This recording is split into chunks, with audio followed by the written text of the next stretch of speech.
ආයිබෝවන් කියලා පිළිගන්නවා අමිලේකට Mahawatta YouTube channel එකට. සත්‍ය තොරතුරු විශ්වාසයෙන් දැනගන්න අපිත් එක්ක එකතු වෙන්න කියලා ආරාධනා කරන ගමන් අද දවසේ කතා කරන්න බලාපොරොත්තු වෙනවා මනමාලිය පාර්ලිමේන්තුවට ආවා. හැබැයි මංගල යෝජනාව විපක්ෂයේ පේන්න තිබ්බේ නැහැ. කවුද මේ මනමාලිය? මොකක්ද මේ මංගල යෝජනාව? අපි ගැන පොඩ්ඩක් කතා කරමු. ඊළඟට ආණ්ඩු ක්‍රම ව්‍යවස්ථාදායක සභාවේ සිවිල් නියෝජිතයින් 3 දෙනා පත් කරනු ලැබුවා.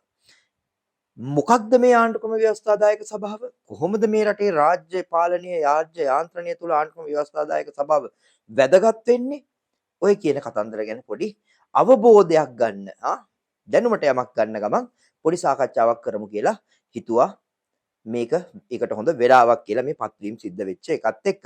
ඒ වගේම අපි දැක්කා රනිල් වික්‍රමසිංහ මහත්මයා මහනුවර පැත්තේ ගිහින් තියෙනවා නේද? ගියාම අපි දැක්කා මහානා හිමිවරු කියනවා දැන් වයෝවෘද්ධ වුණාම පොඩ්ඩක් පැත්තකට වෙලා අනිත් අයට ඉඩ දෙන්න කියලා අපි බලමු. නේද? මහානායක හිමිවරු කියන කතාවත් පිළිගනීවිද කියලා අපි නම් හිතන්නේ නැහැ. නමුත් අපි දන්නවා මේ එක්කම සමගාමීව මේ වෙනකොට සිරිකොතේ ශ්‍රම දාලා දන්සල් දීලා පිරිත් කියලා ඔන්න හරින්ලා වැඩ පටන් ගන්න යනවා. සජිත් කණ්ඩායම සිරිකොතට පිළිගන්න. ඒ දේශපාලන විපර්යාසයත් අපි පොඩ්ඩක් විග්‍රහ කරගමු, පොඩ්ඩක් සාකච්ඡාවට ගමු කියලා හිතුවා. ඒ අතරතුර වැදගත් දෙයක් මතුනොත් අපි පොඩ්ඩක් කතා කරමු. අපි දැක්කා අධ්‍යාපන ප්‍රතිසංස්කරණ හරහා අගමැතිනියට බොහොම දරුණු විවේචනයක් එල්ල වෙනවා. එතනදී අපි දැක්ක කාරණාවක් තමයි මේ රටේ ඊටමත් නරක විදිහට, ඊටමත් පහත් විදිහට කාන්තාව ඉලක්ක කරගෙන කරනු ලබන ඊටමත් බරපතල විවේචනයන්. ඒක ඉතිහාසයේ පුරාම එහෙම වෙලා තියෙනවා. අපි දාලා තියෙනවා සිරිමාව බණ්ඩාරනායක මැතිණිය අගමැතිනිය වෙන අවස්ථාවෙත් ඔය වගේ බොහොම පහත් පෙළේ දේශපාලන වාක් ප්‍රහාර සිද්ධ වුණා කියලා. කාන්තාවකට පිරිමියෙක් එක්ක දේශපාලනයේ නිරත වීම ඊතරම් ලෙහෙසි නෑ කියන කාරණාව මේ කාරණාවත් එක්ක ඔප්පු වෙනවා. ඒ ස්ත්‍රීත්වයේ ආරම්භයයට දරුණු විවේචනයක් එල්ල වුණා. ඒ කතා සියල්ල තියෙද්දි පුස් විපක්ෂය, හිස් විපක්ෂය පාර්ලිමේන්තුවේ අගමැතිනිය අර විදේශ සංචාරයක යනකන් ඉඳලා මහා සද්දයක් දැම්ම. අපි දැම්ම මුජව එහෙම නැගිටලා කියනවා කෝ වැඩක් නැහැනේ මනමාලි නැතුව මේකේ මගුල් කතා කරලා වැඩක් නැහැනේ. අන්තිමට මටයි නලින්ටයි තමයි මේ වැඩේ කරන්න වෙන්නේ. මොකද අපි ওই සබ්ජෙක්ට් එකේ නැහැ කියලා අපිට ෂුවර් නැහැ. මොකද විපක්ෂ නායකතුමා කියන විදිහට අර පොත් කවරයක් දැක්කම කෙනෙකුගේ ලිංගික හැඟීම් උත්තේජනය වෙනවා නම් මුජර්බර්ලට මේ වෙනකොට ඔය ලෙඩේ හැදිලා නම් මොනවා වෙලාද කියන්න බෑ. කොහොම නමුත් අගමැතිනිය උදෑසන රටට අඩිය තිබ්බ ගමන් සවස් භාගය වෙනකොට පාර්ලිමේන්තුවට ආවා. ඇවිල්ලා එතුමිය ප්‍රශ්න කරනවා කෝ දෝෂාභියෝගය කෝ විශ්වාස භංගය කෝ කියන කාරණාව. ඉතින් දැන් අගමැතිනිය ඉන්නවා විපක්ෂයේ විශ්වාස භංගය තාම පාර්ලිමේන්තුවට ඉදිරිපත් කළා නේ. අපි දැක්ක අජිත් පී පෙරේරා කියනවා ඒක ඉදිරිපත් කිරීමේ සම්පූර්ණ බලය එහෙම නැත්නම් ඉදිරිපත් කරන කාලය තීරණය කිරීමේ අයිතිය තියෙන්නේ ඒගොල්ලන්ට විපක්ෂයට කියලා. හැබැයි අර දාපු සද්ද නේද? මේ රටේ මිනිස්සු බෙරේ සද්දේ දොරේ සද්දේ දෙකම දන්නවා. මොකද හැම එකකටම විරුද්ධ වෙලා හැම එකකටම පුරාගෙන ගිහිල්ලා අවසානයේ අපි අද දැක්කා විපක්ෂ නායක කාර්යාලයට දෙමව්පියෝ ඇවිල්ලා විපක්ෂ නායකයාට කියලා දෙනවා මේ 6 වසර විෂය මාලාවේ තියෙන වැදගත්කම අර ඇටි කෙහෙල් කහපු කවුද වගේ අහගෙන ඉන්න උනා. කිසිම හැදෑරීමක් නැතුව අර බොහොම පහත් පෙළේ විවේචනයකට ගිහිල්ලා මේ රටේ 6 වසර සිසු දරුවන්ගේ අධ්‍යාපන වර්ෂය අධ්‍යාපනය වසරකින් පල්ලහැට ඇදලා දැම්මා.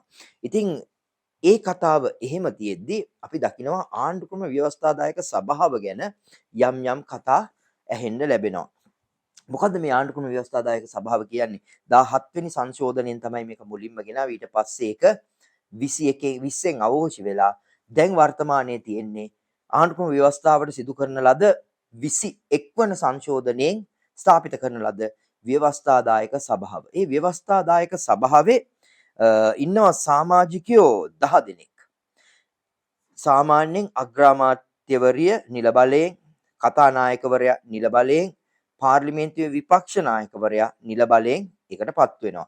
ඊළඟට ජනාධිපතිවරයා විසින් පත් කරනු ලැබූ පාර්ලිමේන්තු මන්ත්‍රීවරයෙකුත් ඒක තුල ඉන්නවා. ඒ විදිහට තමයි ඒ තනතුරු 4 හැදෙන්නේ.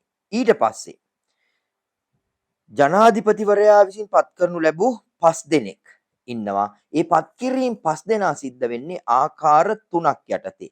එකක් තමයි ආණ්ඩුව නියෝජනය කරන පාර්ලිමේන්තු කණ්ඩායමෙන් තෝරාපත් කරගෙන එවන කෙනෙක්.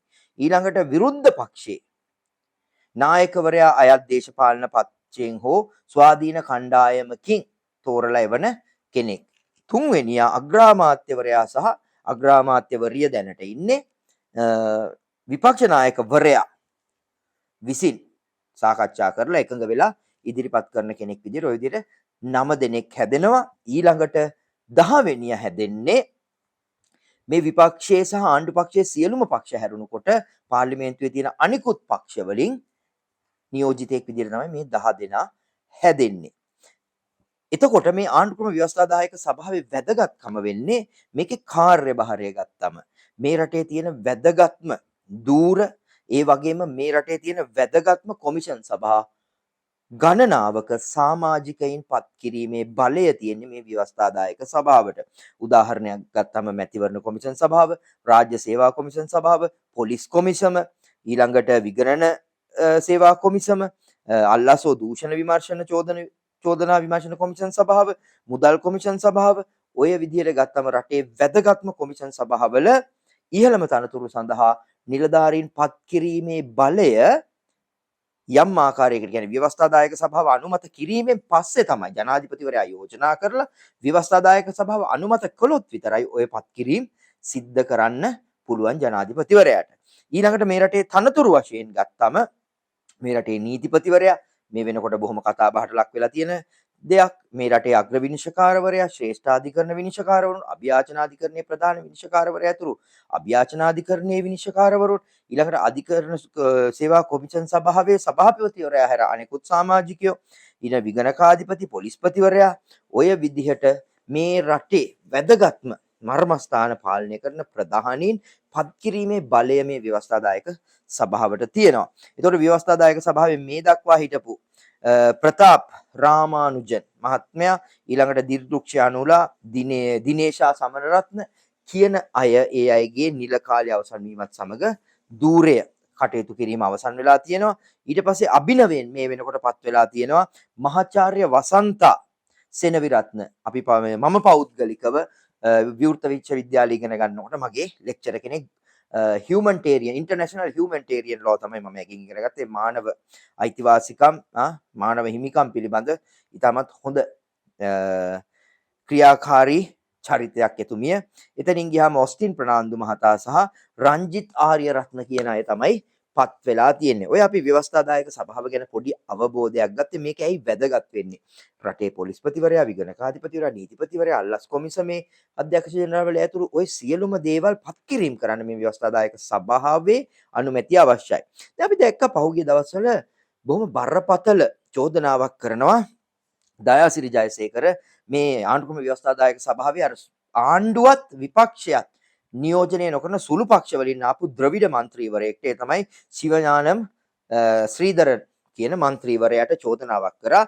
ඔහු මේ ආණ්ඩුවේ හැම දෙයකටම කැමති වෙනවා, ආණ්ඩුවේ පැත්තට වාසියට තීන්දුව දෙනවා කියන කාරණාව. එහෙම කියමින් ඔහු කිව්වා ඔහුට අල්ලස්සෝ දූෂණ පිළිබඳ චෝදනා ගණනාවක් තියෙනවා. ඒ ව්‍යංගයෙන් ඔහු උත්සාහ කරා මේ දූෂණ වහගන්න මොහු මේ ආණ්ඩුවට මේ ආකාරයට සහාය දෙනවා කියන එක.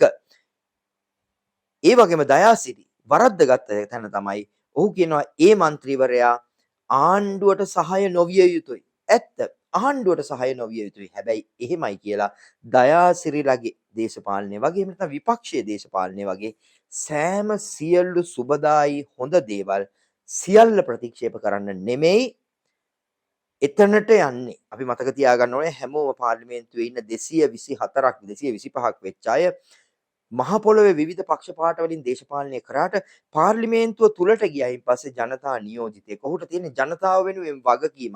ඒ වගකීමේදී අර පක්ෂපාත ඒ තමන්ගේ තිබුණු මතවාදත් එක්ක ඉඳගෙන සියල්ලට විරෝධය දැක්වීම නෙමෙයි දේශපාලනයේ විය යුත්තේ. ඒකින්ද මේ දයාසිරිගේ මතය වැරදි. ඒකේ සමාජගත නොවිය යුතු දෙයක් කියන කාරණාව. ඒ වගේම අපි සුබ ප්‍රාර්ථනා කරනවා අලුතෙන් මේ ව්‍යවස්ථාදායක සභාවට පත්වෙච්ච ඒ ස්වාධීන සිවිල් ක්‍රියාකාරී කණ්ඩායම් වල අයට මේ කාර්ය හොඳින් කරගෙන යන්න ලැබෙන්න කියලා. මොකද ඒ අයගේ තීන්දුව తీරන මේ රටේ අනාගතයට වැදගත් වෙනවා. මොකද දේශබන්දු තෙන්නකෝන් වගේ චරිත මේ රටේ පොලිස්පතිවරු බවට පත් උනේ ඔය ආණ්ඩු ක්‍රම ව්‍යවස්ථාදායක සභාවේ තිබුණු ඇතැම් දුර්වලතාවයන් නිසා ඒ දුර්වලතාවයන් මගහරවගෙන රටට වග කියන රට ඉදිරියට ගෙනියන්න පුළුවන් ආයතනයක් වෙන්න ඕන කියන එක තමයි රටේ ජනතාවගේ අපේක්ෂාව. ඒක අපි මේ වෙලාවේ මතක් කරලා දෙනවා. ඒ වගේම අපි දැක්ක රනිල් වික්‍රමසිංහ නේද? අර බූවල්ලෙක් වගේ. මොකද බූවල්ලෙක්ද කූඩැල්ලෙක්ද මන්ද දේශපාලනය කියන දෙයින් එළියට ඇදලා ගන්නම බෑ. කොහෙන් හරි මතුවෙලා මොකක් හරි ගේමක් ගහගෙන යනවා. අපි දැක්ක රනිල් වික්‍රමසිංහ ගිහිල්ලා තිබුණා අස්ගිරි පාර්ශවයේ මහනාහිමිවරු හම්බ වෙන්න ගියහම අපි දකිනවා රනිල් වික්‍රමසිංහට කියනවා වයෝවෘද්ධ තත්වයට පත් වුණයින් පස්සේ ඉතින් අනිත් අයට තැන දීලා පැත්තකට වෙන්න ඕන. කියන්නේ දැන් කාලේ හරි පැත්තකට වෙන්න කියන එක මහානායක හිමිවරු කියලා තියෙනවා. ඉතින් අපි හිතන්නේ රනිල් වික්‍රමසිංහට ওই කතාව දැන් මේ දශක ගණනාවක් තිස්සේ කියනවා රනිල් වික්‍රමසිංහට ඔක ඇහේවිද කියන එක. නමුත් අපිට ඊට සමගාමි මෙහා පැත්තෙන් පේනවා මේ දවස්වල හරින්ලා ශ්‍රම දානයක් දාලා සිරිකොත සුද්ධ කරගෙන පේට් ගාලා හේතුව මොකද්ද කියලා ඇහුවම දැන් 99.99ක් සජබය සහ එක්සත් ජාතික පක්ෂයේ දීගය ස්ථීර වෙලා. ඒකින්ද මගුල් කෑම ස්ථීරයි. ඒ පාර්ශවය මේ පාර්ශවය එකට දීග කණ්ඩ අන්න සිරිකොත සුද්ධ කරලා තීන්ත ගාලා ශ්‍රම දාන දාලා පිරිතක් කියලා දන්සලක් එහෙම දානයක් දීලා වැඩේ පටන් ගන්නවා කියලා තමයි පේන්න තියෙන්නේ. මෙහෙමයි. හරින්ලා ඇයි UMP එකෙන් එළියට ආවේ? හරින්ගේ වචනෙන්ම කියනවා නම් හරින් 9 පන්තියේ ඉන්නකොටත් රනිල්ගේ පක්ෂයේ නායකයා. දැන් හරින්ගේ පුතා O level A level කරනකොටත් රනිල්ගේ පක්ෂයේ නායකයා. ඉතින් ඒ ක්‍රමය වෙනස් කරන්න ඕන කියලා තමයි හරින් එළියට බැස්සේ. ඒ බැහැලා සජබේ උස්සලා තියපු රනිල් හරින් ඊට පස්සේ ඔය සජබේ උස්සලා පොලේ ගැහුවා. සජිත් ප්‍රේමදාසගේ පෞද්ගලිකත්වයේ ඉඳලා අපහාස කරලා සජබේ කියන්නේ අසාර්ථක පක්ෂයක් කියන එක.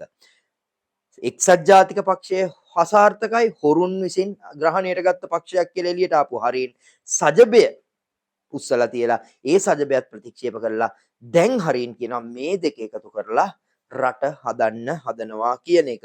ඉතින් දේශපාලනයේ තියෙන ඉතාමත් නින්දිත සහ පහත් භාවය සහ විනයක් සහ ක්වොලිටි එකක් නැහැ කියන එක මේ දේශපාලන පුට්ටු වලින් හොඳටම රටට පේන්න ගනිමින් තියෙනවා. ඒ වගේම එළඹෙන සතියේ බොහොම කතා බහට ලක් වෙන්න තියෙන දෙයක් තමයි අර බන්ධනාගාර ප්‍රතිසංස්කරණ බන්ධනාගාර මෙහෙයුම් කමිටුවකට එක්තරා ප්‍රසිද්ධ කාන්තා චරිතයක් පත් කරලා තියෙනවා. ඉතින් ඒ කාන්තා චරිතය විතරක් නෙමෙයි ඔහුගේ ස්වාමි පුරුෂයත් පත් කරලා තියෙනවා කියන එක තමයි අපිට දැනගන්න තියෙන තොරතුරු. ඉතින් අපි බලමු සමාජයේ කොහොමද මේ වැඩෙත් එක්ක හැප්පෙන්නේ කියන එක. මේ හැම දෙයකදීම කාන්තාව කියන චරිතයට බොහොම දරුණු විදිහට චෝදනා එල්ලවීමට නියමිතයි. ඒක නිසා අපි බලමු ඉස්සරහට මොකද ඒ ගැන වෙන්නේ කියන එක. එහෙමනම් අද වැඩසටහනෙන් මේ ආකාරයට සමුගන්න ගමන් මතක් කරනවා අමිලේගොඩ මහවත්ත YouTube channel එක subscribe කරලා නැත්නම් subscribe කරන්න. ඔබ හිතනවා නම් මේ දේවල් බෙදා හදා ගන්න ඕන කියලා share කරන්න.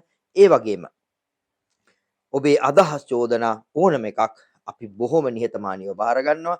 ඔබේ අදහස් චෝදනා සියල්ල comment section එකේ සඳහන් කරන්න කියන ඉල්ලීම කරමින් එහෙනම් අපි සමුගන්නවා. සුබ දවසක්.